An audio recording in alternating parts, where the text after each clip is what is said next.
Lebih enak nggak didengar gitu lah, lebih tenang ya. Nah, kalau lebih tenang, lebih nyaman, lebih aman, nah sekarang ada waktunya berdoa. Hatinya langsung zikir Allah, Allah, Allah, Allah, Allah. Mudahkan hidup saya, mudahkan jalan saya, ya Allah. Jadi dicek lagi teman-teman ya. Saya ini masih punya rumus, dan rumus ini belum berubah sampai hari ini. Jadi orang itu mau sukses, orang itu mau bahagia, apapun konteksnya. Bahagia dalam keluarga, percintaan, atau dalam finansial. Itu cuma 3 rumusnya. Mindsetnya. Yang kedua adalah kualitas syukurnya. Kemudian yang ketiga, dampak dari kualitas syukur itu adalah sedekahnya bagaimana. Udah, Anda cek aja 3 ini. Kalau 3 ini bermasalah, pasti masalah hidup ini. Itu bid'ah. Udah, itu kita buat simpel saja. Kalau 3 ini bermasalah, udah pasti bermasalah. Tapi kalau 3 ini kita perbaiki, kita jaga, baik semuanya. Ini Anda mau bilang ini teori atau pengalaman, terserah. Tapi ini pengalaman hidup saya dan pengalaman banyak orang. Bahkan orang yang sedang punya banyak hutang pun clear di sini. Allah ijabah doanya, Allah kasih kemudahan. Setelah dia menerapkan 3. Nah, mindsetnya itu apa? Mindsetnya itu bagaimana menilai, bagaimana bersikap, bagaimana memperlakukan rezeki itu tadi. Kalau kita bicara tentang rezeki, termasuk bersyukur, ya. Bersyukur inilah yang sangat penting. Kemudian yang terakhir adalah bagaimana kita menyikapi rezeki kita dengan cara bersedekah. Gitu. Kalau gini ya. Anda punya pertanyaan. Dari 3 itu yang paling bagus Baraja lakukan yang mana? Mungkin ini pertanyaannya. Semuanya saya lakukan. Karena saya sudah selesai dengan mindset saya. Saya sudah clear dengan mindset saya. Yang saya genjot itu, yang saya yakin banget ini menjadi sebab saya bisa bertahan sampai hari ini. Bahkan saya bisa menjaga anak-anak ngaji yatim itu kurang lebih 200 something lah, 200 berapa anak gitu ya, sampai sekarang. Itu karena sedekah.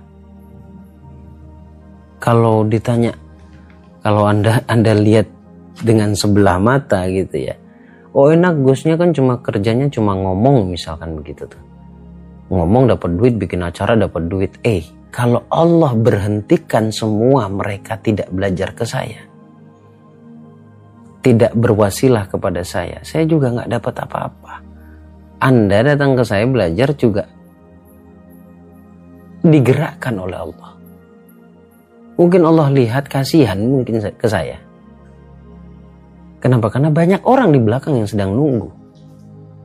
Jadi bukan untuk semata-mata ke saya. Dan rumus saya hidup itu cuma 2. Bersyukur dan sedekah. Kalau Anda tanya pada orang-orang sukses yang sekarang jago ngomong tuh di medsos tuh, mereka juga melakukan 2 hal itu. Sekarang tanyakan pada diri kita sendiri, sudahkah kita melakukan itu? Bahkan saya cerita sedikit teman-teman ya. Saya cerita dikit ya. Entah kenapa ada satu seminar yang saya adakan itu. Narasi doa di otak saya sudah tersusun rapi. Sudah ending dari seminar itu. Ya. Narasi doa sudah tersusun rapi. Nanti berdoa kalimatnya ini. Afirmasinya ini. Tapi saya nggak bisa ngomong seketika. Hanya 1 kalimat yang keluar. Semua peserta sudah hening masuk ke terapi. Saya cuma bilang, ya Allah, terima kasih untuk semuanya. Itu tiba-tiba semua peserta itu menangis. Hanya dengan kalimat itu. Makasih buat semuanya ya Allah. Hidup ini indah. Terima kasih ya Allah sudah Engkau ajarkan banyak hal tentang hidup. Nah dari situlah ketika kalimat ini keluar, yang juga ini bahasa kolbu saya, entah kenapa semuanya menangis di situ. Bahasa saya kuasane Gusti Allah. Jadi balik lagi ke diri kita. Sudahkah kita benar-benar bersyukur? Dan sudahkah kita mengaplikasikan rasa syukur itu sendiri? Sudah atau belumnya kita sendiri yang tahu. Jadi kalau dibalik nih pertanyaannya, Apa penyebabnya kondisi sulit saya hari ini, Gus? Kayaknya syukur dan sedekahmu amburadul kacau balau. Tapi kalau sudah tahu problemnya di situ, Anda jadi tahu mana yang harus Anda perbaiki. Gitu loh teman-teman. Jadi Anda tahu persis, oh problem saya di sini. Nih, misalkan begini. Oh problem saya karena nggak sikatan nih. Nggak sikat gigi nih. Jadi gigi saya nggak enak seharian. Mulai besok Anda tahu rasanya tidak enak kalau tidak sikat gigi. Mulai besok Anda sikat gigi. Dan kemudian Anda rasakan perbedaannya.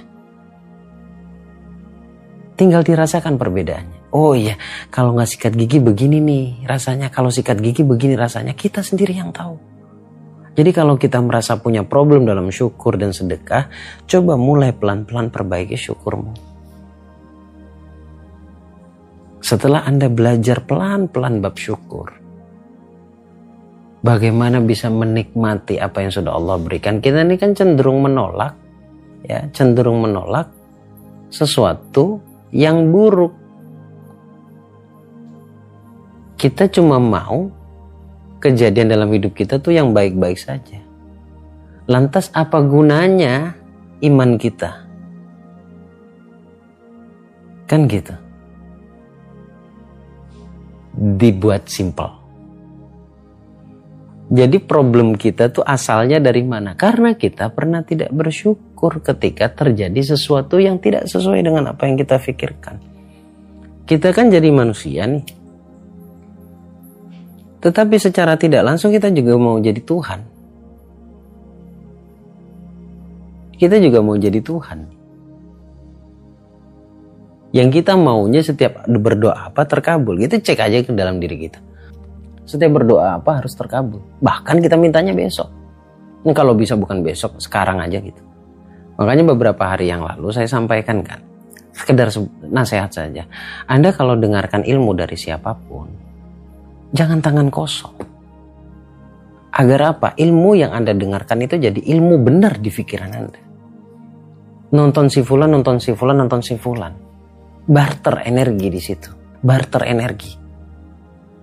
Gitu. Nah, bermainlah di mental. Bermain di mental. Mentalnya juga harus kaya. Saya kalau ngopi sama teman-teman saya berebut untuk bayarnya. Berebut. Kenapa? Kita ingin melatih agar bisa bermental kaya. Nah kalau kita udah mulai nyimpenin nunggu siapa dulu yang bayarin gitu, itu miskin masih mentalnya. Miskin masih mentalnya. Tapi juga jangan dipaksa-paksa. Jadi balik lagi, mau sukses, mau dapat jalan dari Allah, mau dapat kemudahan, cek 3 tadi. Kalau mindset ini, sudut pandang tentang rezeki, tentang uang. Kalau yang kedua, syukur itu balik lagi kepada mental. Ya, balik lagi kepada mental. Sedekah itu adalah sebuah pengaplikasian membuktikan mentalnya kita. Ya, boleh diulang yang 3 itu apa, Gus? Garis besarnya aja, Gus. Yang pertama adalah mindset, bagaimana kita melihat rezeki, bagaimana kualitas sudut pandang kita terhadap rezeki atau terhadap hidup lah lebih jelasnya ya. Kemudian yang kedua adalah syukurnya kita bagaimana. Kemudian yang ketiga adalah bagaimana sedekahnya kita. Udah kalau 3 ini diperbaiki, baik terus hidupnya tuh. Ya, baik terus hidupnya. Oh berarti nggak ada masalah, gue tetap ada masalah. Tapi tahu betul bagaimana cara menyikapinya. Dan biasanya masalahnya nggak lama. Yang membuat masalah kita lama itu karena kita nggak menerima. Karena kita nggak menerima setiap kejadian yang tidak mengenakan menurut sudut pandang kita. Padahal sebenarnya kalau kita mau bersabar, endingnya nanti bukan nggak enak, pasti enak. Yang pertama adalah mindset, sudut pandang. Sudut pandang kita ini loh menyikapi hidup tuh bagaimana. Masih melihat salah benar itu orang-orang yang nggak benar mindsetnya. Orang yang benar mindsetnya masuk ke dalam, sebenarnya kalau ini dibahas lagi masuknya ke tasawuf memang. Ya, orang-orang tasawuf itu kan lebih cenderung memaklumi dan memahami kejadian yang ada di sekitarnya. Itu orang-orang yang belajar tasawuf. Jadi kalau ada orang, saya lihat ini beberapa postingan teman-teman saya nih. Dia pembicara diposting ulang.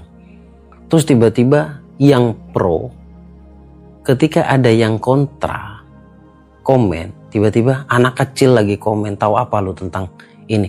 Hei, Anda kalau bermakrifat, bertasawuf, Anda makin bijak. Anda nggak nyalahin mereka yang bodoh. Sorry to say ya, ini mohon maaf banget nih. Orang kalau belajar tasawuf, orang kalau belajar ma'rifatullah, orang kalau belajar yang kata dia di atas level syariat, dia akan mencintai orang-orang yang mencintai syariat. Tapi kalau sudah merasa belajar di atas syariat, mau thariqah, mau hakikat, mau ma'rifat, mau tasawuf, mau apapun, tapi tiba-tiba mengecilkan syariat, Anda punya masalah dengan tasawuf Anda. Gitu loh. Jadi kita belajar naik level dalam sebuah pembelajaran itu untuk menjadi lebih bijaksana.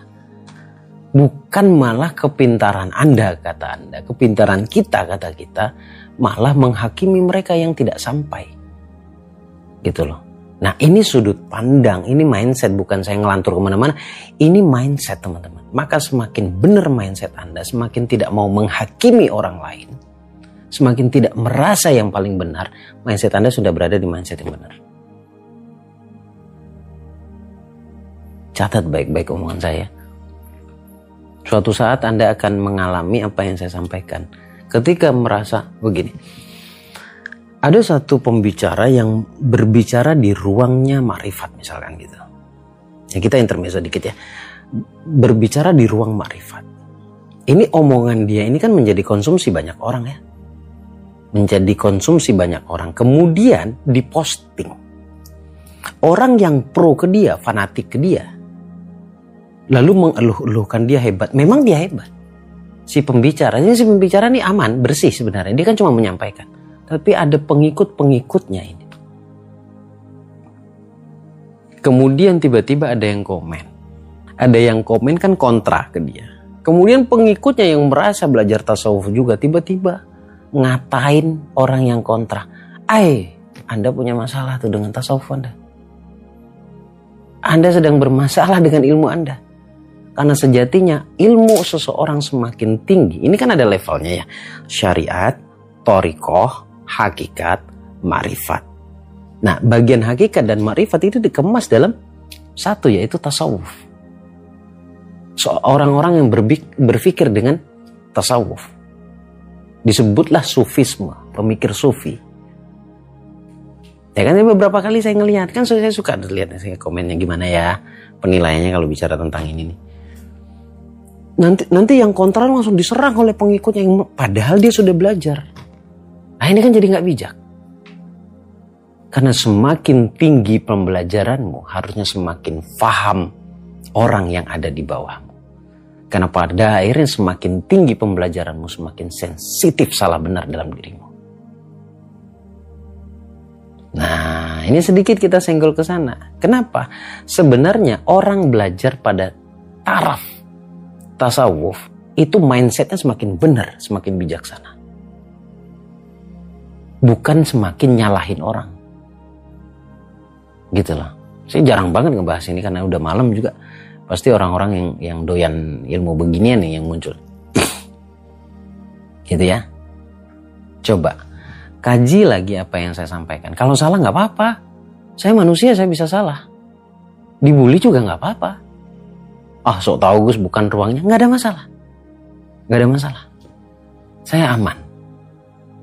Maka sebenarnya kita tuh cobaannya tuh lebih besar daripada Anda gitu.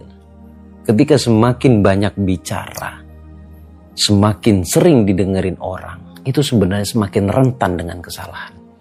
Tapi ketika ada orang menyerangnya dengan kalimat-kalimat negatif, kemudian dia merasa marah, masalah ma'rifatmu berarti. Ini masih mindset. Gitu, ya. Jadi balik lagi ke bab rezeki.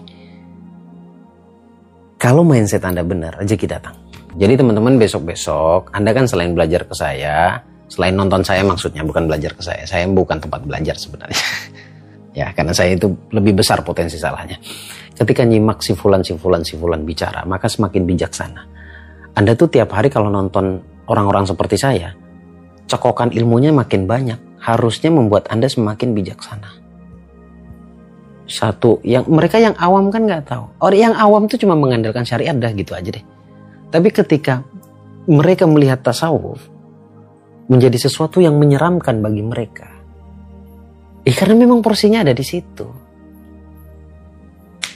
Porsinya ada di situ. Jadi kita yang merasa banyak dicekokin ilmu sampai masuk ke dimensi-dimensi yang kita anggap itu tinggi kata kita.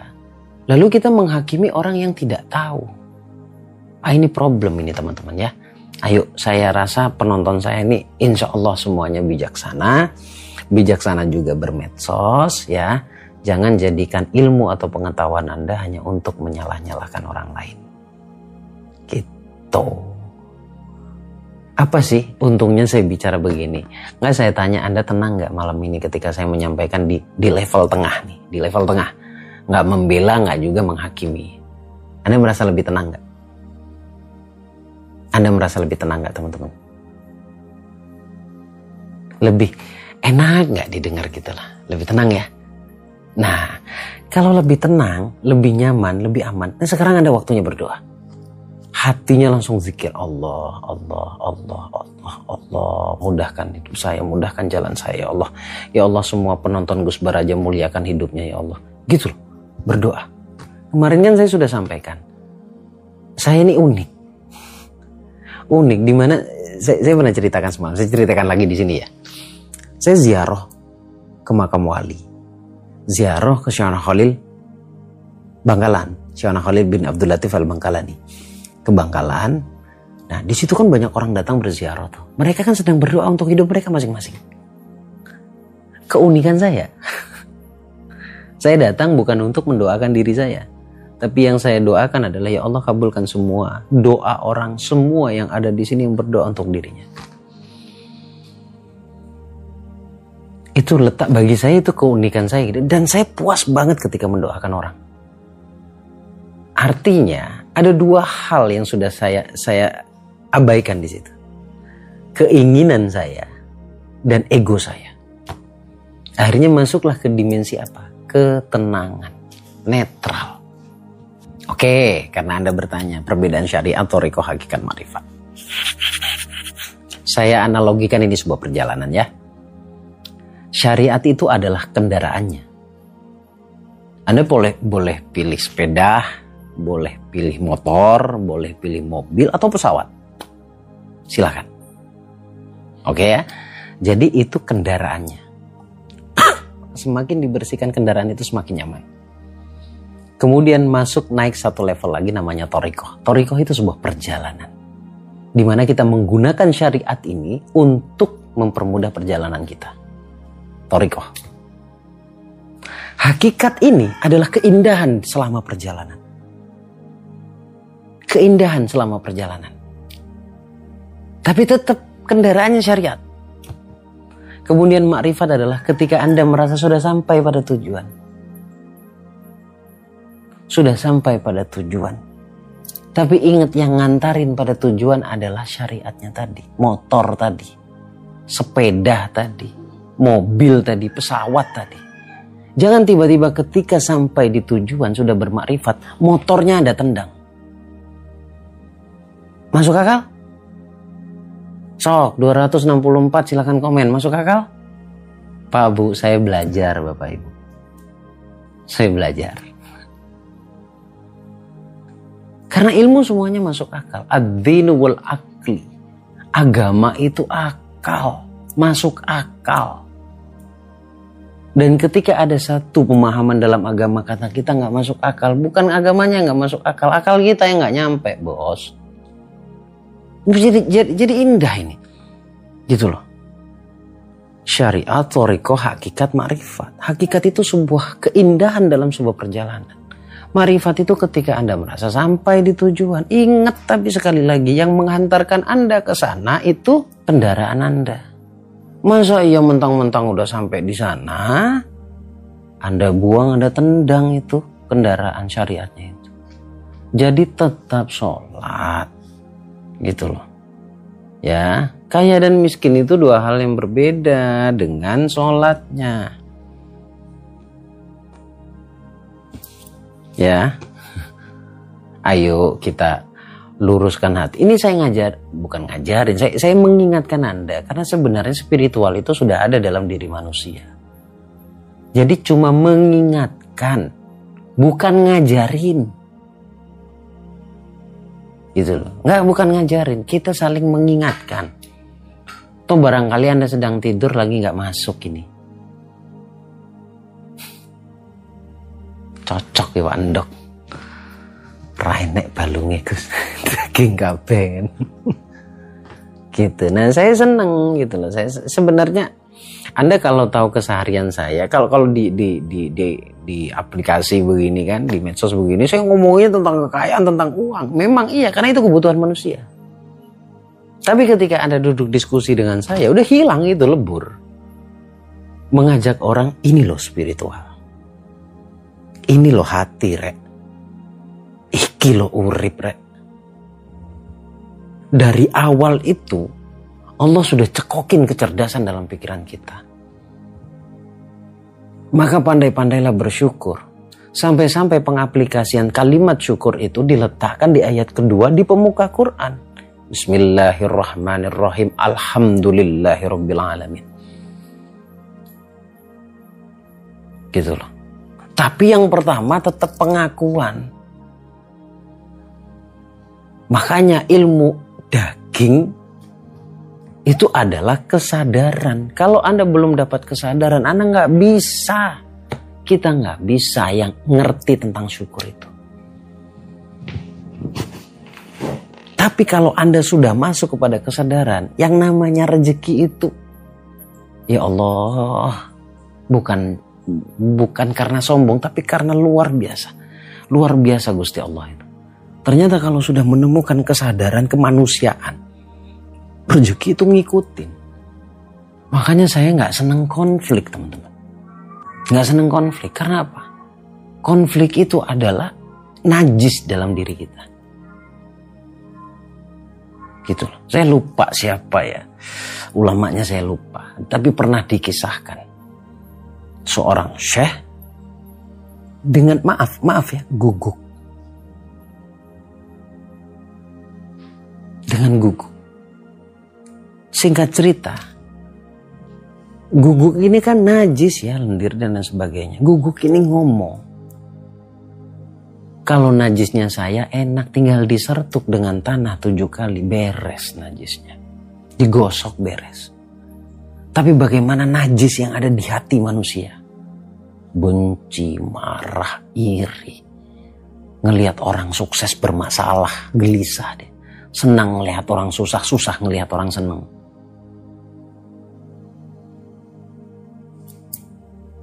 Gimana cara nyuciinnya? Ayo. Makanya untuk keberlimpahan, ini akhirnya kita bicara energi. Untuk menuju keberlimpahan, maka ketenangan hati itu beres. Ini koneksi gitu loh. Ini akan terhubung dengan sendirinya. Kita kan suka bermasalah ya, mohon maaf.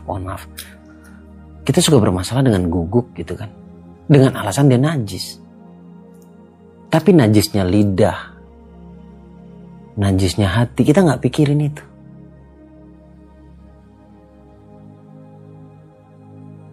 Yes, Abu Yazid Al-Bustami yang ngobrol sama guguk. Saya setiap kali baca risalah itu pengen nangis tuh. Aduh ya Allah, hati saya ini jangan-jangan banyak najisnya ya Allah.